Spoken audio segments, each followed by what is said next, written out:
that it's always a relevant and timely moment to try to make sense of the ways that Americans, not to mention people from around the world, understand this nascent history and what the stakes of that are. This question always intrigued me as a teacher, and it's what led me to this research topic that led eventually to this book.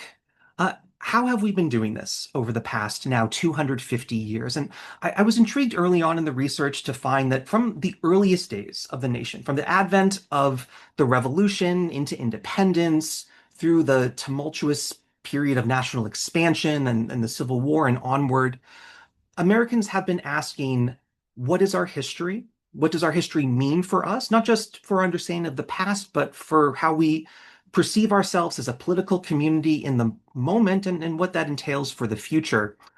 Scholars have found all sorts of fascinating points of entry into this topic. We have wonderful studies about pageantry in the early United States, the use of parades and other embodied forms of history around holidays like the 4th of July. I happen to be in front of Pennsylvania Avenue in Washington, D.C., a block or so from the White House, and we're expecting major displays around the 250th 4th of July, just in 2 months' time. This has been going on since the early days of the Republic in different forms. The way that I chose to examine it, and which I'll share about today, is through the world of papers, historical materials that from the very early days of the Republic, certain Americans began to gather and, in particular, attempt to preserve through institutions, namely historical societies, which I'll say much more about,